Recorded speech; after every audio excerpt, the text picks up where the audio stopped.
Assalamualaikum warahmatullahi wabarakatuh. Waalaikumsalam warahmatullahi wabarakatuh. Mohon penjelasannya Ustaz dari hadis yang menyebutkan yang maknanya berkeras hatilah kamu kepada orang-orang kafir dan berlemah lembutlah kepada sesama muslim. Apa maknanya? Ya. Alhamdulillah, salatu wassalamu ala Rasulillah, asyidda alal kuffar, ya, keras terhadap orang kafir, ruhama bainahum, berkasih sayang kepada sesama kaum muslimin. Ya, ini ada di dalam firman Allah Subhanahu wa taala, ciri-ciri orang-orang beriman. Keras terhadap orang kafir ini dalam kondisi konteks perang, ya. Konteks perang. Maka Nabi sallallahu alaihi wasallam memberikan menggolongkan orang kafir. Yang pertama ada namanya kafir harbi. Kafir harbinya apa? Orang kafir yang memerangi kaum muslimin. Nah, kalau sama orang ini nggak bisa lembut-lembut nih. Seperti orang Israel lah, ya. Nah, yang asik membunuh kaum muslimin. Ya, orang seperti ini nggak bisa lemah lembut. Kenapa? Karena kelembutan malah makin membuat mereka semakin berani. Ya. Nah, maka lihatlah perundingan demi perundingan segala macam dilakukan. Yang melanggar siapa? Mereka sendiri, iya kan? Mereka sendiri. Bahkan mereka nggak takut sama PBB atau apa, nggak ada takut. Ya, maka menghadapinya juga harus dengan keras. Ya, asyidda alal kuffar. Dan inilah yang dilakukan Rasul Shallallahu Alaihi Wasallam, ya, ketika umat Islam berada di Madinah, ya. Ketika umat Islam di Madinah. Ada kafir zimmi. Kafir zimmi apa? Kafir yang mereka hidup di tengah-tengah kaum muslimin. Ya. Nah, orang seperti ini jangan kita kerasi.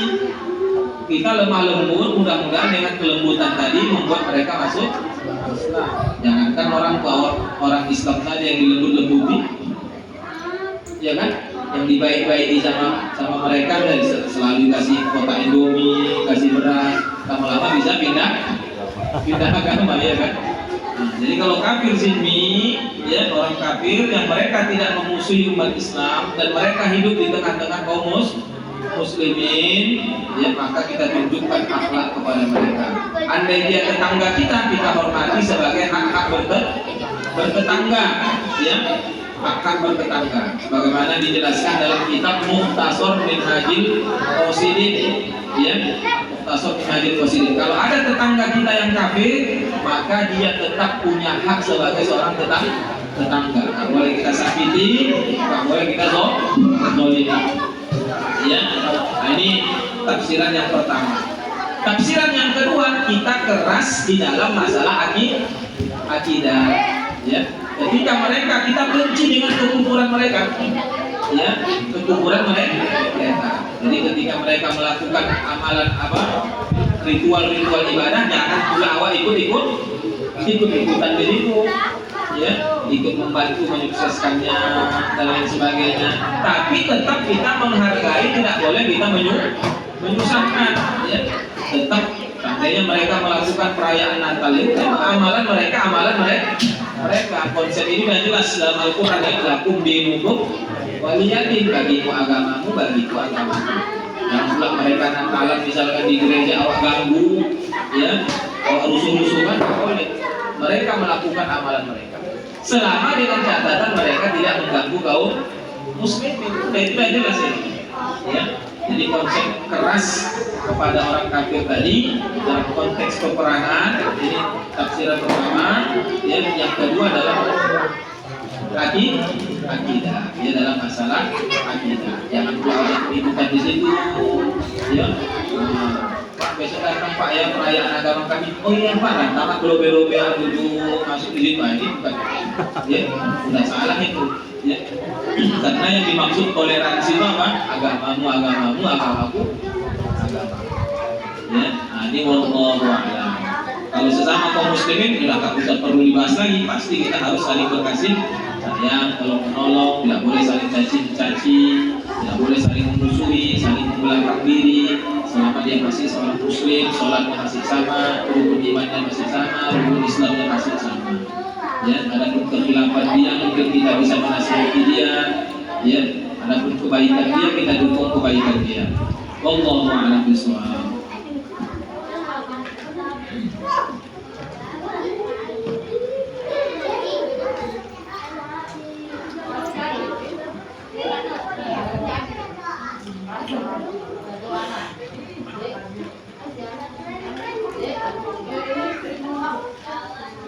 Ada lagi Pak yang bertanya? Dari ibu-ibunya, siapa ada pertanyaan? Kalau memang sudah tidak ada lagi, maka kita akhiri kajian kita.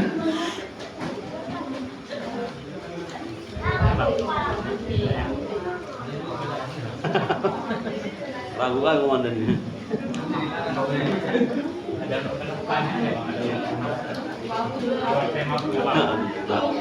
Assalamualaikum warahmatullahi Kalau tadi kita baca hari ini ya, mengenai tanda-tanda akhir zaman. Jadi disebutkan pada saya juga tahapan akhir zaman itu ibaratnya untuk terjadinya hari kiamat itu salah satunya di tanah Arab itu akan terjadi seperti takut pada bapak pembunuhan sama Raja Arab. Ada? Pembunuhan Raja Arab. Nah, ada oleh anaknya. Bagaimana? Sebenarnya seperti ini. Di sana kan orang Arab kalau kita bilang banyak sekali ulama-ulama yang mungkin mengerti tentang tanda-tanda atau akhir zaman ini. Kenapa gitu? Saya bertanya mungkin pertanyaannya bodoh bagaimana ya? Kenapa jangan itu terjadi gitu? Ini kan ada kata ini. Karena ini katanya seperti itu ada kekuasaan di tanah Arab. Ini tinggal tadi karena kan banyak yang berilmu mungkin mengetahui tentang tanda-tanda akhir zaman ini seperti ini. Kita tidak mencegah atau gimana gitu? Baik ya. Jadi masalah tanda-tanda kiamat yang disampaikan oleh Nabi, Ahlus Sunnah wal Jamaah memiliki sikap. Yang pertama wajib kita imani. Yang kedua tidak boleh kita cocok-colok itu aja sebenarnya. Ya.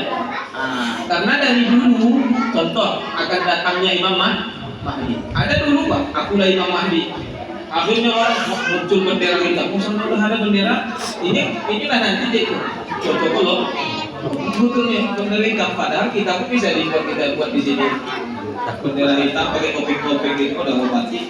Muncul Imam Mahdi di sini. Kan nggak bisa kan? Nah, jadi kita imani hadis tadi sami'na wa ata'na. Ya tapi memastikan ini berarti hari ini, ini berarti menjelaskan tentang ini. Tak bisa karena dari dulu pun pada saat itu pun orang sudah merasa masa ini lagi. Ternyata nggak terjadi. Efeknya apa? Ketika ini tidak terjadi, misal ya umur umat Islam sekian ribu tahun, ya, ini kalau kita kalikan mulai Islam hijrah segala macam, berarti tinggal usia kita cuma 50 tahun. Jadi siap-siaplah kita ke gunung karena Dajjal mau datang. Kalau sempat nggak terjadi, yang jelek siapa? Islam. Orang akan mengatakan itulah Islam mendongeng, ya kan? Yang tadinya dia tobat karena pengaruh dari betul akhirnya yang punya penyakit hatinya katanya kiamat gua nggak ada kiamat tak jadi lagi ya tobat balik tuh mati lagi buat maksiat tak betulin banyak seperti itu. Maka hal-hal seperti itu para ulama tidak mengambil ini tidak ambil pusing mengingatkan itu. Kenapa? Karena apa yang disampaikan Nabi pasti terjadi. Kepada siapa terjadi? Inilah ulama nanti tawakul. Wallahu a'lam. Ya, tawakul. Ya, apa itu berdiam diri, tidak mengomentari, tidak berani. Ya, tidak berani. Karena ketika itu nanti disampaikan, malah yang akan jelek nanti Islam sendiri. Ya, Islam sendiri. Ya. Dia mengatakan Allah Azza wa Jalla. Kalau tanda-tandanya sudah jelas banyak tanda-tandanya. Ya, tanda-tandanya banyak. Inna min asyrati sa'ah ayyaqillal ilmu wa yazharul jahl. sesungguhnya tanda-tanda kiamat itu semakin sedikit orang mau belajar agama, sehingga kebodohan merajalela, ya, merajalela.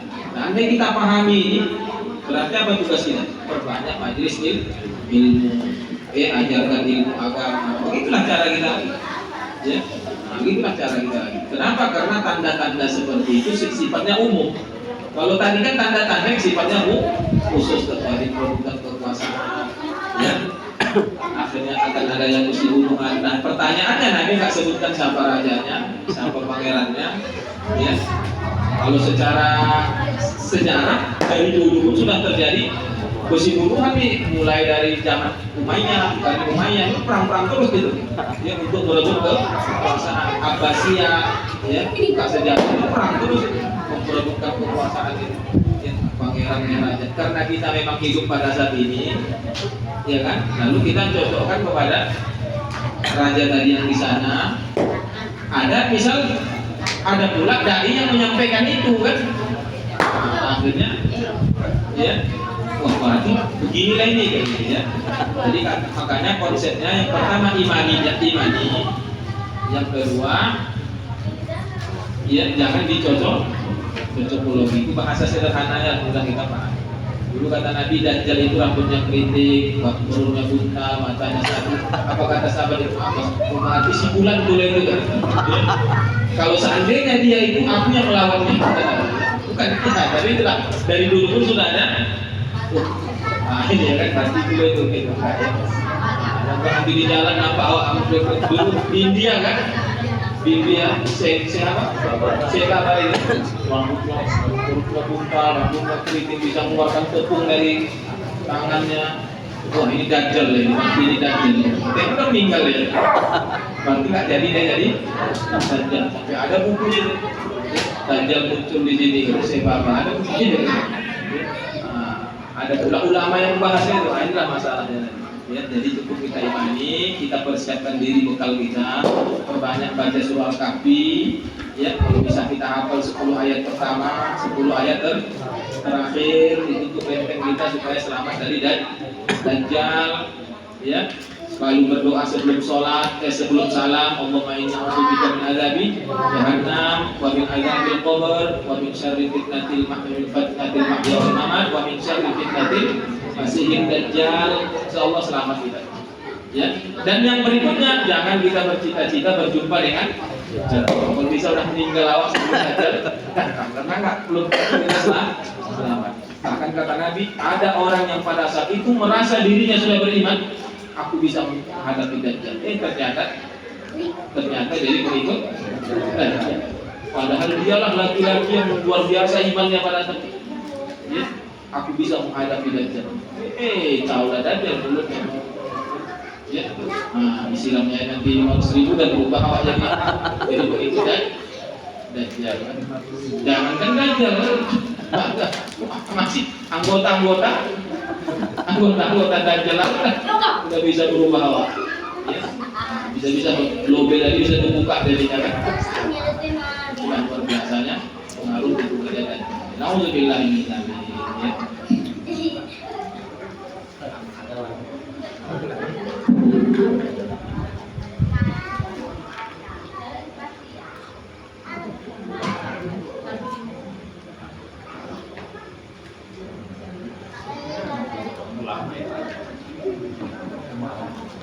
Assalamualaikum warahmatullahi wabarakatuh. Ustaz. Gini saat ini sering terjadi di lingkungan kita. Bagaimana solusinya? Sering itu saya melihat seorang anak itu mendiamkan orang tuanya bisa berhari-hari bahkan berbulan-bulan. Itu macam mana solusinya, Ustaz? Terima kasih, Ustaz. Ya. Ini yang paling kita takutkan, ya. Ini yang sesuatu yang paling kita takutkan. Ya, kenapa? Rasulullah bersabda, ridho fi ridhol walidain, masukullah fi suktil walidain. Ridho Allah terletak pada ridho orang tua. Murka Allah terletak pada murka orang tua. Bahkan di antara hadis yang kita bacakan tadi, diharapkan masuk surga, di antaranya adalah anak yang durhaka kepada orang tua. Sejahat apapun orang tua kita, sekafir apapun, ini kasar kali. semusyrik apapun orang tua kita, ya, tetap kata Allah apa? Wasahibuhuma fid dunya ma'rufan. Tetap pergauli mereka, bergaul dengan mereka dengan cara yang baik, ya, dengan cara yang baik. Kenapa? Karena kehadiran kita, berkat kehadiran mereka. Nggak bisa kita hadir tiba-tiba dia dapat di tong sampah lahir sendiri, mulai dari biji apa gitu, lama-lama kita jadi manusia, nggak ada, ya. Nah, mereka rela 9 bulan mengandung kita. Kalau mereka jahat, udah dipicitnya udah mati, ya. Gitu kan? Bukti nyawa hidup juga, besar juga, makan juga. Paling tidak dia pernah nyeboin kita, pernah nyuapin kita, pernah dia nggak tidur ketika kita sedang nangis, ya. Masa bisa kita tega tatkala mereka sudah tua, ketika ini kita telantarkan mereka karena sebab satu saja perkara, ya, mungkin dia marahi anak kita sakit hati, sama orang tua kita nggak kita cakapin, nauzubillah min dzalik, ya. Atau karena gara-gara kita beli sofa baru, maaf karena orang tua sudah pikun kekencing di situ, padahal waktu dia beli baju baru, kencingi bajunya nggak marah dia. Waktu aku kecil dia beli baju baru, aku kencingi bajunya nggak ada, memang doang. Dipicitnya gitu, nggak ada, ya. Jadi sabar kita. Ada kisah nyata, ya, ini betul-betul nyata. Ketika itu beli sofa baru, jadi mamanya kencing di sini, ya, dimarahi sama anaknya. Beberapa bulan kemudian tumbuh giginya, ya, sakit betul di gigi ibu itu, di sini, dan gigi saing gitu, operasi, ya, dia merasakan sakit, dia baru sadar apa? Karena dia menyakiti hati orang. Makanya bisa kita lihat di dalam keluarga kita, siapa yang betul berbakti sama orang tuanya, insya Allah rezeki dia, ya. Nah, tapi siapa anak yang durhaka betul sama orang tuanya, kita lihat rezekinya. Dan kita bisa, kata para ulama, kita bisa saksikan kalau ada, ya, rezeki kita kurang seret, yang tadinya lancar atau apa, coba perhatikan hubungan kita dengan orang tua kita. Pasti ada yang, ya, yang terganggu hubungan kita dengan orang tua kita. Coba lihat Cina-Cina itu, tanggung orang tua, memperlakukan orang tuanya. Bahkan diletakkannya duduk depan gedenya, iya kan? Bukan tanpa maksud itu. Mereka tahu merebut orang tua, pelihara orang tuanya. Ya, karena mereka tahu menjaga orang tua itu hoki sama orang tua. Ya, hoki betul. Ya, abang adik isi tolak-tolakan jaga orang. Kau lah dia jaga orang tua. Abang aku tahu lah kenapa. Ya, ini kan sama dengan seperti kita katakan, abang aja lah masuk surga, aku tak mau, abang aja. Udah tadi aja masuk surga, enggak, aku masuk neraka aja, abang lah. Iya kan? Sampai turun malaikat Jibril turun, Nabi mau khutbah ini. Di tangga pertama Nabi katakan amin, naik tangga kedua amin, naik tangga ketiga amin. Sahabat bingung, ya Rasulullah, tadi waktu khutbah kok katakan amin amin. Kenapa ya Rasulullah? Dia datang dari malaikat Jibril berdoa. Apa doa malaikat Jibril? Ya Muhammad, man adroka abawaihi au ahaduhuma. Wahai Muhammad, bilang sama umatku, kalau siapa yang hidup masih ada orang tuanya, atau salah satunya masih hidup tapi dia telantarkan, dia tidak berbakti kepada keduanya atau salah satu keduanya, kalau seandainya dia mati pasti masuk neraka. Apa kata Nabi Muhammad? Amin.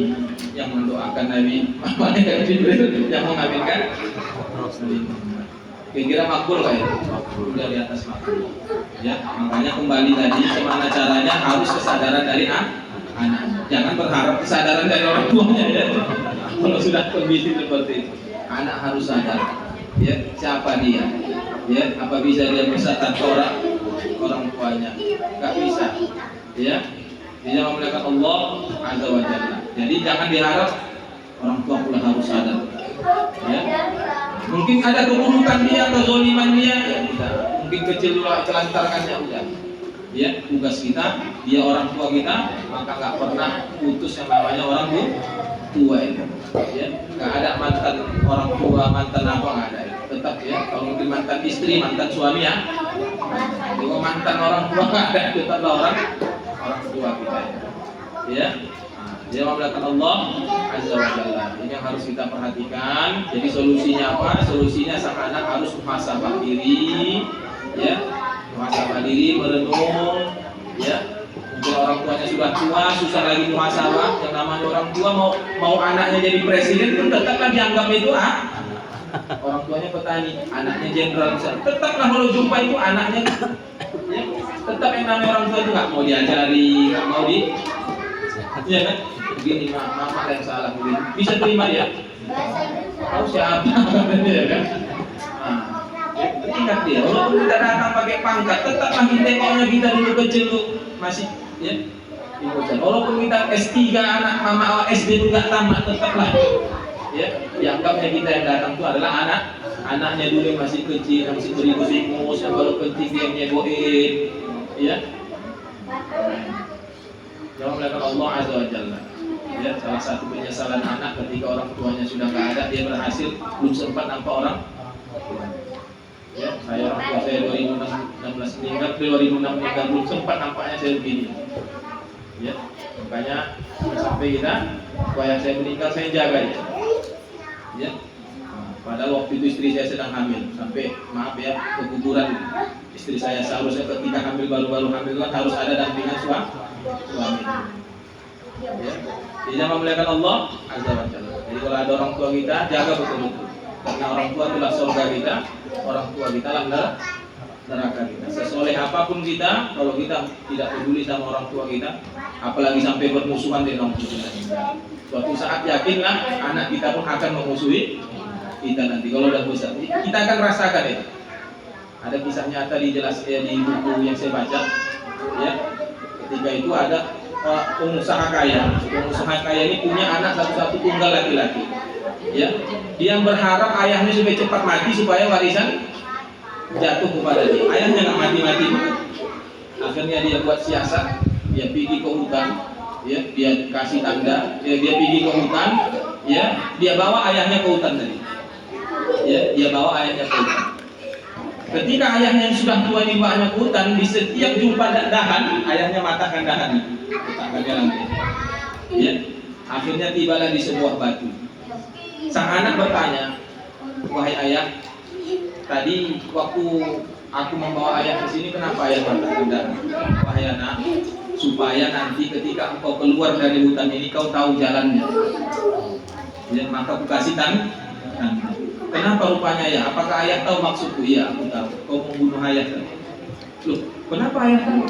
Karena dulu aku membuat kakekku sepertinya kau buat ini. Ternyata dia dulu mewarisi, ya. Kakeknya dibawanya di situ, ya. Sekarang anaknya pula bawanya ke.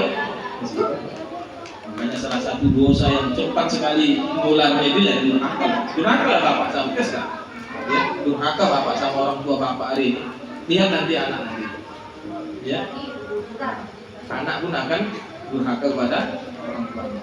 Ada lagi orang kaya yang dia ketika orang tuanya sudah tua masukkan ke panti jompo. Ternyata dulu ibu ini, ya, waktu dia punya orang tua, dia juga masukkan anaknya ke orang tuanya ke panti. Maka kalau bapak sabar dengan orang tua kita, insya Allah nanti akan lahir anak-anak yang sabar menghadapi kita di masa tua. Kita nggak tahu masa tua kita, bisa jadi lebih parah daripada orang tua kita. Ya. Bisa jadi lebih parah dari orang tua kita, tua kita nanti. Ya, maka jangan sampai kita durhaka sama orang tua karena dosanya bisa akan nular. Ya, perbuatan itu akan nular. Wallahu a'lam bishawab. Assalamualaikum warahmatullahi wabarakatuh. Saya mau bertanya tentang video, Ustaz. Masalah video. Kebetulan kan orang tua saya tinggal di daerah Batubara.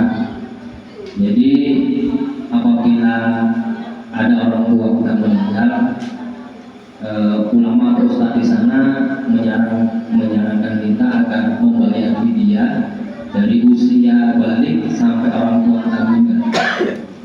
Jadi pertanyaannya Ustaz, apakah dengan kita membayar fidyah tersebut bisa menghapuskan dosa orang tua kita ketika meninggalkan puasanya? Terima kasih Ustaz. Jadi yang setahu saya fidyah yang ketika orang tua meninggal itu pada prakteknya fidyah sholat, ya, fidyah sholat. Kalau fidyah puasa memang disyariatkan, ya, fidyah puasa. Jadi kalau orang tua kita tidak puasa, atau mungkin ketika kondisi sakit dia nggak puasa, ya tinggal kita hitung aja berapa lama sakit, berapa lama puasanya tinggal, maka keluarkan fidyahnya 1 mud. Ya, 1 mud itu kalau zakat fitrah 1 sok itu 2,7 on. Ya, ulama ada yang membulatkan 3 kilo zakat fitrah ya, kan 2 sini berapa? 2,7. Ya, nah, kalau dibulatkan 3 ada yang bulatkanlah 3. 1 sok itu 4 mud, berarti 3 kilo. Ya, 1 sok itu 4 mud. Ya, nah, berarti berapa itu? 3 kilo bagi 4 berapa itu? 7 on, berapa? 8 on. Ya, bilanglah 7 atau 8 on. Berarti mama kita nggak puasa selama 30 hari. 8 on kali 30 berapa itu? Berapa beras kilo itu? Berapa kilo beras? 32 kilo. 32 kilo. 24 kilo. Nah, beli beras 24 kilo kasih sama paket miskin, itu fidyahnya. Jadi fidyah puasa, ya. Nah, jadi kita bayarkan fidyah orang tua kita. Baik ketika orang tua kita masih hidup, bisa sakit dia, walaupun belum meninggal, ya. Atau mungkin ketika orang tua kita meninggal, maka tinggal kita hitung saja puasanya kita bayarkan fidyahnya. Seperti itu banyak. Nah, jadi kita bayarkan fidyahnya, nggak masalah. Ya, sebagai bentuk usaha, syariat memerintahkan seperti itu. Ketika orang tua yang nggak sanggup puasa, ya maka tugas kita lah yang sanggup tadi anaknya tadi membayarkan fidyahnya. Baik diambil dari hartanya kalau ada hartanya, kalau nggak ada ya dari harta anak. Ya. Nah, soma'an waliyu. Bahkan ada ulama mengatakan ya anaknya gantikan puasanya. Ya, gantikan puasanya. Kalau kita mau bayarkan fidyah, ya kita bayarkan fidyahnya. Ya kita beli beras, ya kita hitung aja berapa puasa yang tidak dikerjakan tadi, yang ditinggal dengan baik. Wallahu a'lam.